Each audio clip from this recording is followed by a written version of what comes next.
Bonjour, nous sommes aujourd'hui le 13 octobre 2025 et il est 2h01. Nous avons trouvé quelque chose dans les bois qui exauce des vœux. Je suis le seul à avoir survécu et demain je rentre. Le truc avec Ryan, c'est qu'il ne s'engage jamais dans quelque chose d'effrayant. Les films d'horreur étaient sortis. Les montagnes russes étaient sorties. Même choisir des universités l'a stressé parce que cela signifiait fermer les portes, rendre quelque chose réel et au final. Son thérapeute l'a appelé paralysie de la décision. J'ai appelé ça autopréservation. Quand ton père s'en va et que ta mère arrête de sortir du lit, tu apprends qu'il vaut mieux ne pas poser trop de questions. J'ai compris ça. La mère de Ryan avait le genre de dépression qui faisait tirer les rideaux pendant des semaines d'affilée. Son père est parti quand Ryan avait 11 ans, et la dernière chose que le gars a dite avant de partir était que Ryan avait besoin d'être courageux et d'aider sa mère. Alors Ryan a appris à être silencieux, se fondre dans l'arrière-plan des pièces, se faire suffisamment petit pour que sa présence ne soit pas un fardeau à porter pour quiconque. Kazé était le contraire. Elle a pris de l'espace comme on lui avait dit toute sa vie qu'elle méritait.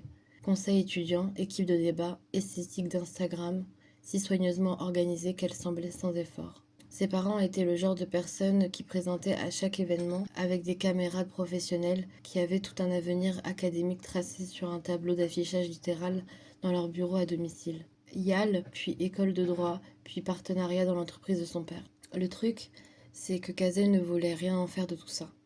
Elle m'avait dit une fois en deuxième année qu'elle souhaitait pouvoir simplement travailler dans une pépinière, passer ses journées avec ses mains dans la boue et dans les choses à pousser.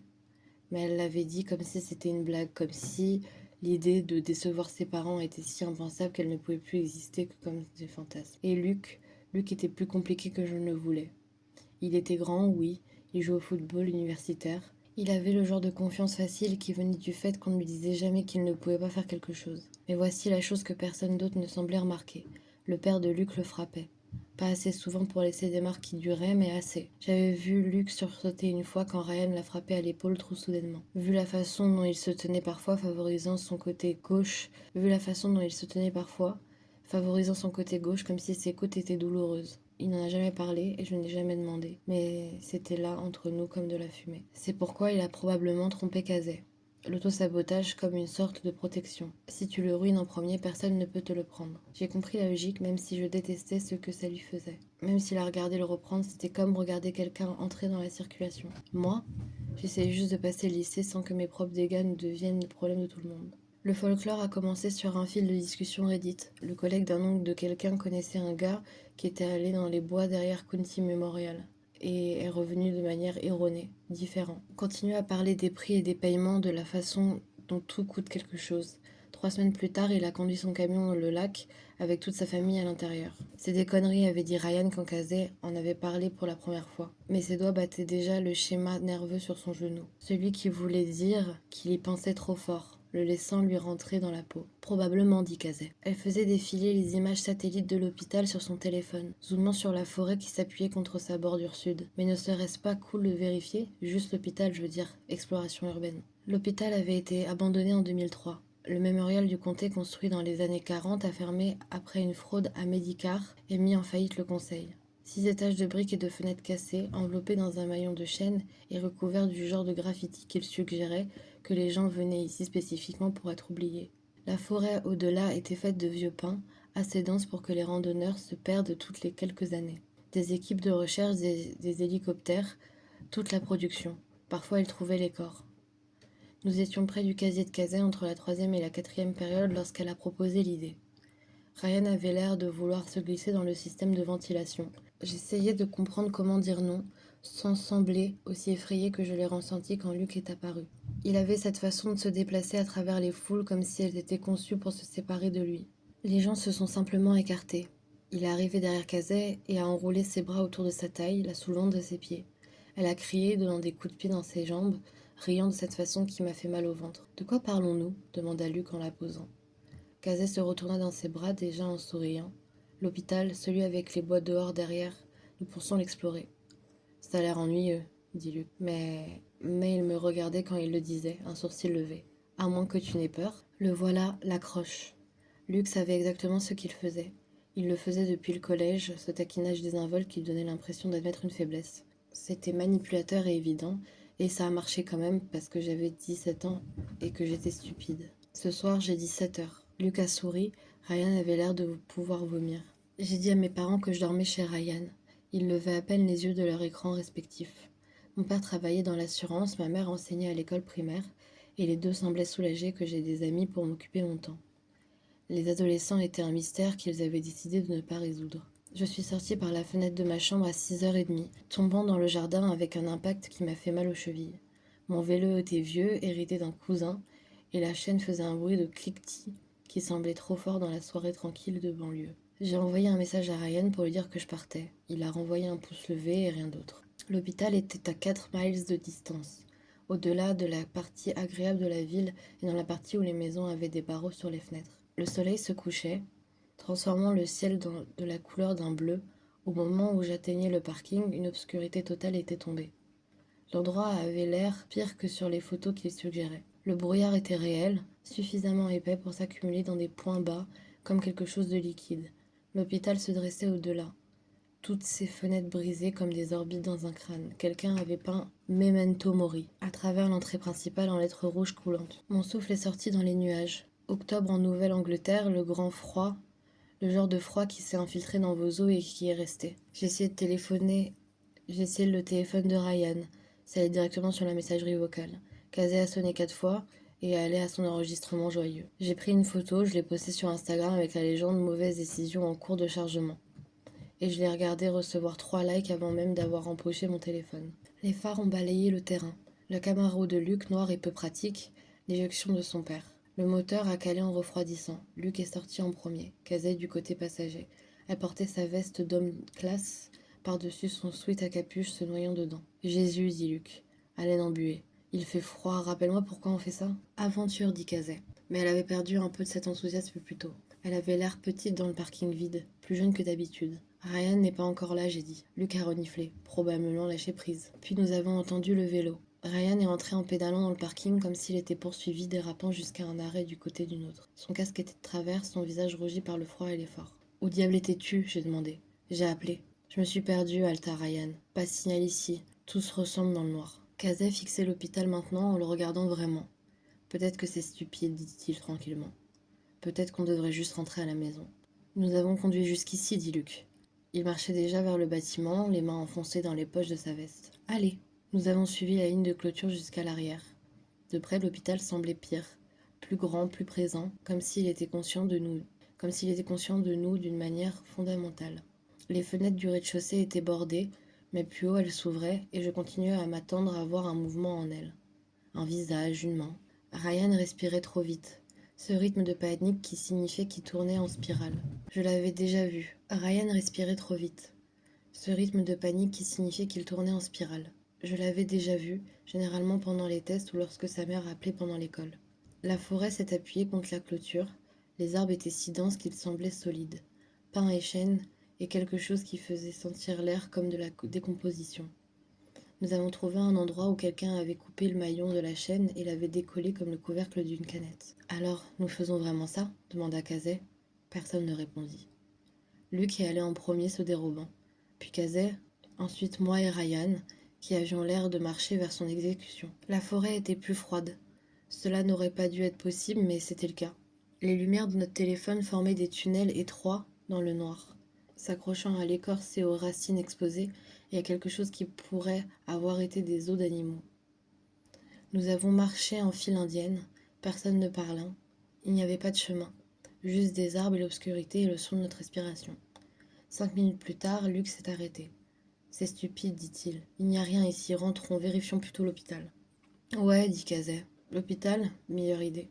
Nous nous sommes retournés, c'est alors que quelque chose a bougé dans les arbres derrière nous. Lourd, délibéré, le son de quelque chose de grand qui déplace l'air. Kazé recula dans Luc. Kazé recula dans Luc, attrapant son bras. Ryan était resté immobile, et quand je l'ai regardé, son visage avait perdu toute sa couleur. Animal, dit Luc, mais sa voix était fausse, trop haute. La chose a encore bougé, plus proche, et avec elle est venu un son comme des carillons en os, un cliquetis qui me faisait mal aux dents. Il est entré dans la lumière. Je veux te dire que j'ai traité ce que je voyais, que mon cerveau a pris les détails et les a classés de manière utile. Mais ce n'est pas ce qui s'est passé. Ce qui s'est passé, c'est que mon esprit s'est juste arrêté comme un programme informatique rencontrant une erreur fatale. 7 pieds de haut, peut-être plus, une forme qui suggérait un corps, mais qui refusait d'en confirmer un. Drapé de mousse et de pourriture forestière, matière organique qui aurait pu être du tissu ou de la chair ou quelque chose entre les deux. Et la tête, Dieu, un crâne de cerf blanchi blanc, de bois s'étendant comme des doigts cassés.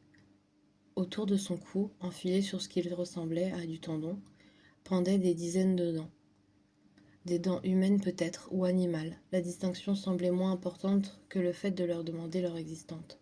La distinction semblait moins importante que le fait de leur existence. Il n'y avait pas Dieu, mais je le sentais en nous regardant, en regardant en nous. Luc a fait un son que je n'avais jamais entendu auparavant. Quelque chose entre un sanglot et un rire. Pas comme une mâchoire devrait le faire, mais avec une mauvaise articulation trop large. Et lorsqu'elle parlait, la voix venait de partout et de nulle part, de l'intérieur de mon crâne et du sol et de l'air lui-même. Tu viens pour souhaiter. Les mots raclaient comme du métal rouillé traînant sur l'os. Vous tous devez vous souhaiter. Kazé pleurait, je pouvais l'entendre, ses petits sanglots derrière moi, mais je ne pouvais pas me retourner pour la regarder. Je ne pouvais pas arrêter de fixer la créature à la façon dont elle me semblait se déplacer et s'installer comme si elle n'était pas tout à fait solide. Elle n'était pas tout à fait réelle. Le crâne a frémi vers Ryan. Ryan a ouvert sa bouche, il l'a fermée. Ses mains tremblaient tellement que je pouvais voir même dans la mauvaise lumière. « Wish !» dit la créature, et sa voix devint plus forte, résonnante, secouant les arbres. « Wish now !» Je souhaite, commença Ryan, puis s'arrêta. Sa voix était à peine un murmure. Je souhaite savoir si Dieu est réel. Je ne sais pas à quoi je m'attendais, peut-être à rien. Peut-être que la chose rit ou disparaît, ou nous disent que nous étions tous idiots jouant avec des légendes urbaines. Mais ce n'est pas ce qui s'est passé. La créature a convulsé.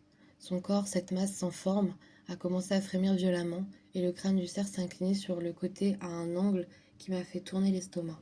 Le collier en os cliquetait dans la direction opposée, et le son qu'il faisait était comme frotter des vertèbres. Ryan a crié. Pas un cri ou un hurlement, un cri. Le genre qui porte l'agonie et la terreur dans une égale mesure, qui ressemble à quelqu'un non fabriqué au niveau moléculaire. Ses mains tirèrent vers sa tête, des doigts griffant son crâne, et puis je vis cela se produire.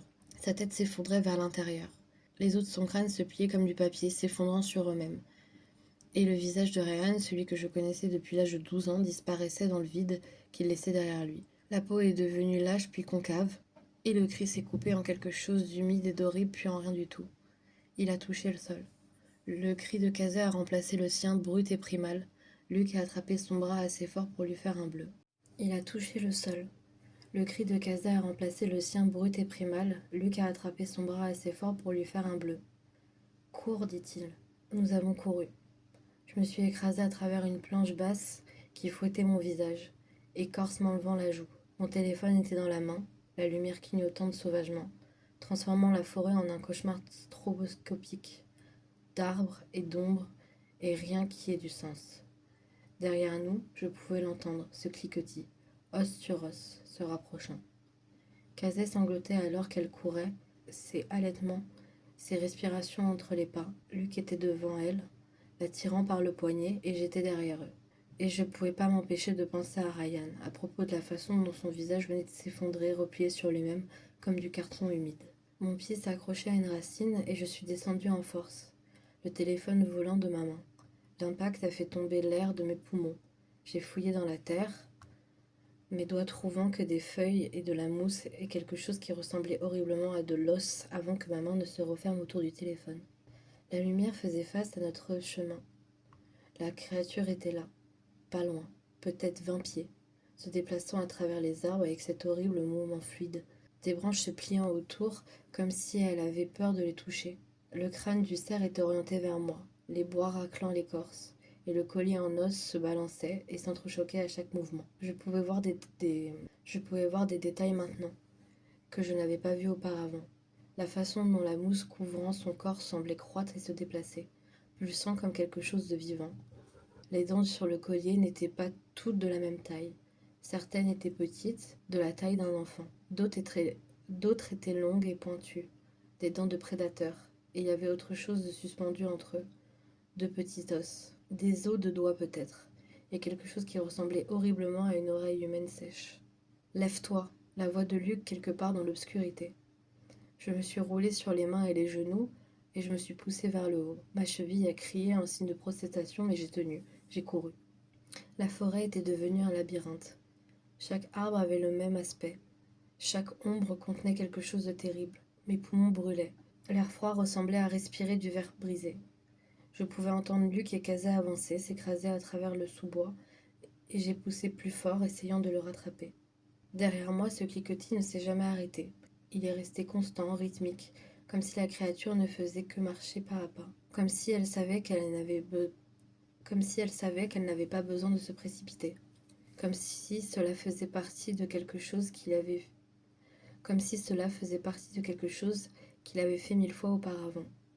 La lumière de mon téléphone a repéré la veste de Kazé devant, ce rouge vif. Je me suis concentrée dessus, je l'ai utilisé comme une balise.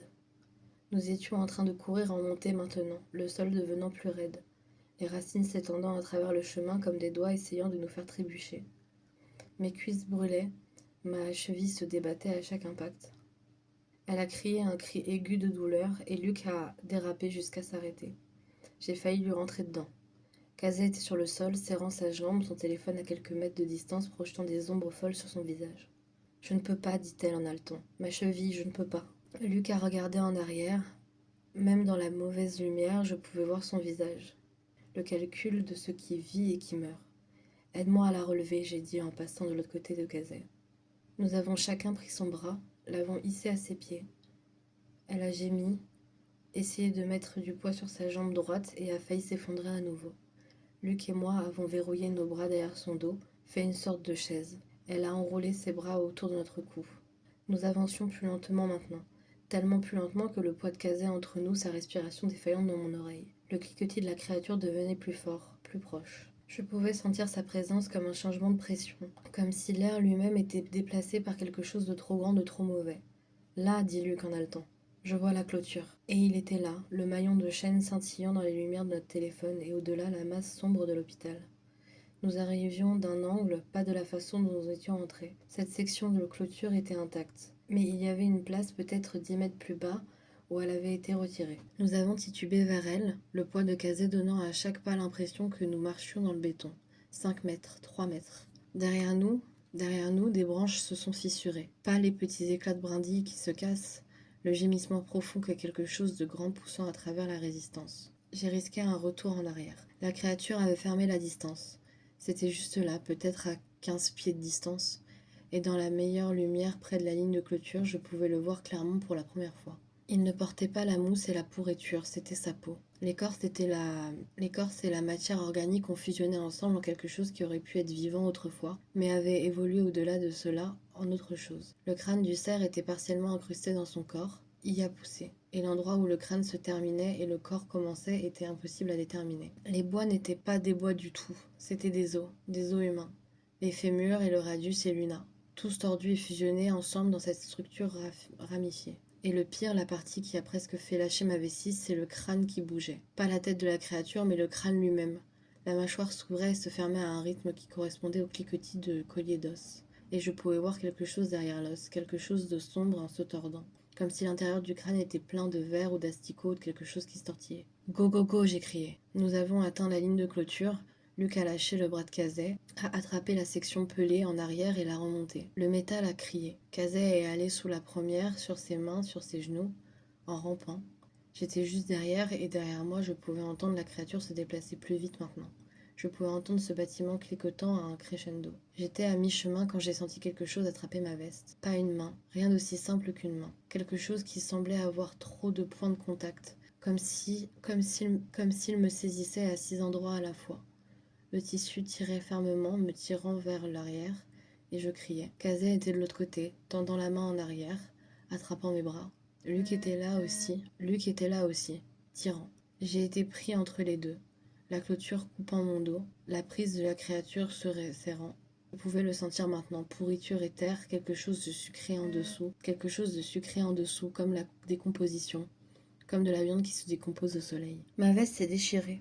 Le son était fort, ce bruit de toile déchirante et soudainement je glissai en avant, sous la clôture. Luc et Kazé tombant en arrière avec moi dessus. Nous avons atterri dans un tas sur l'asphalte. J'ai roulé, regardé en arrière. La créature était pressée contre la clôture, n'essayant pas de l'escalader ou de percer, juste en train de se tenir là, ce crâne de cerf penché nous regardant.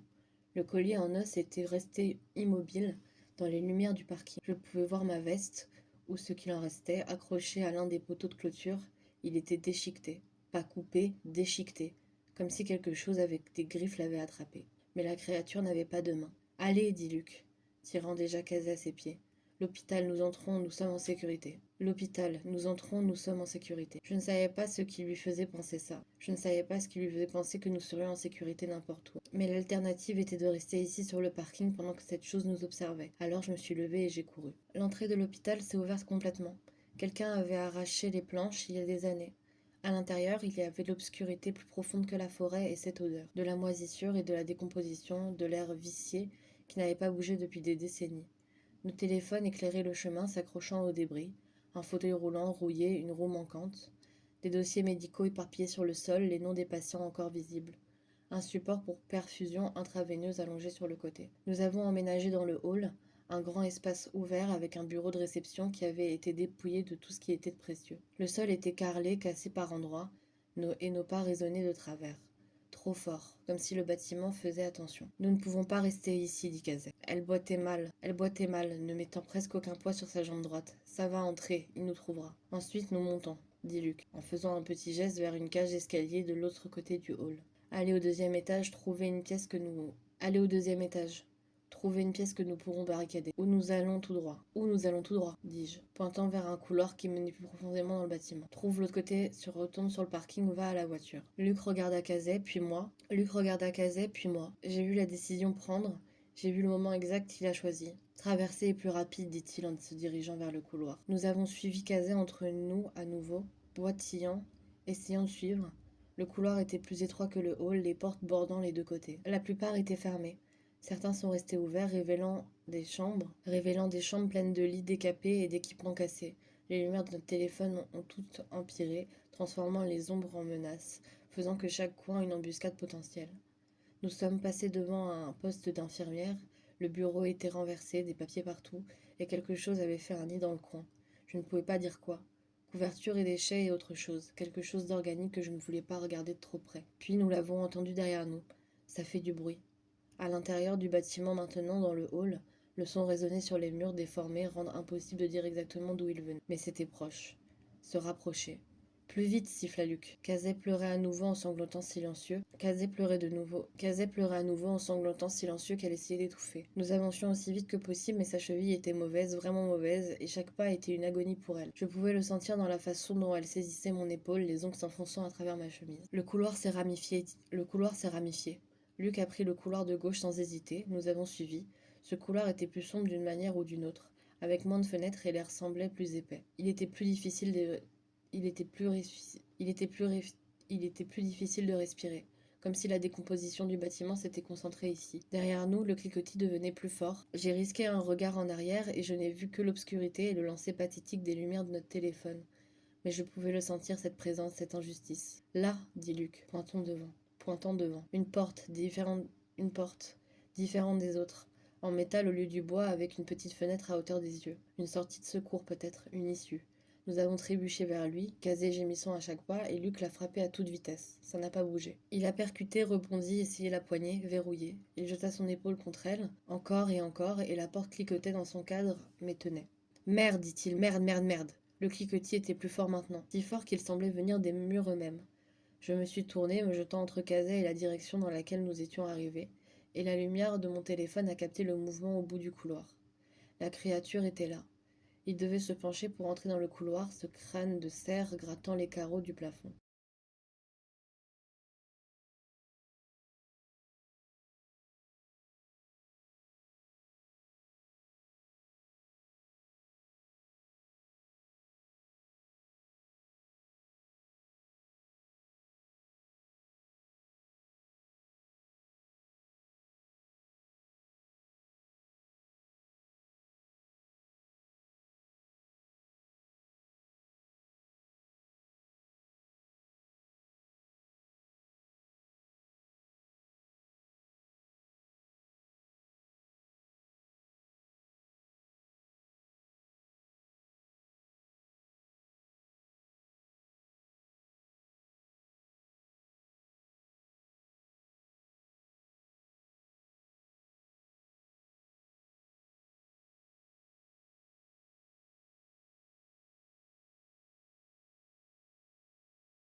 Des morceaux de mousse acoustique pleuvant, des morceaux de mousse acoustique pleuvaient en se déplaçant, et le son de son passage était faux.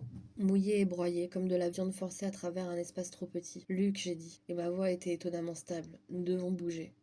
La porte est verrouillée. Ensuite, nous trouverons une autre porte. Luc a attrapé le bras de Cazet et l'a éloigné de la sortie. Nous sommes rentrés en courant par le chemin que nous avions emprunté, mais la créature bloquait maintenant ce chemin alors que nous avions pris la première porte à laquelle nous étions arrivés.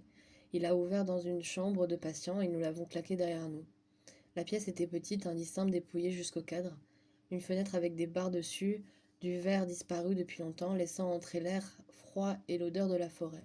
Une petite salle de bain dans le coin, porte suspendue à une charnière. Nous sommes piégés, dit Cazet. Elle avait abandonné d'essayer d'arrêter de pleurer. Les larmes suivaient son visage, captant les lumières de notre téléphone. Nous sommes piégés et ça va nous tuer. Il doit y avoir une autre sortie, dis-je, en me déplaçant vers la fenêtre. Les barres étaient solides, vieilles, mais pas assez rouillées pour se casser. Je les ai secoués quand même, ils n'ont pas bougé. Derrière nous, dans le couloir, le cliquetis s'était arrêté. Le silence était pire, tellement pire, parce que le silence signifiait qu'il écoutait.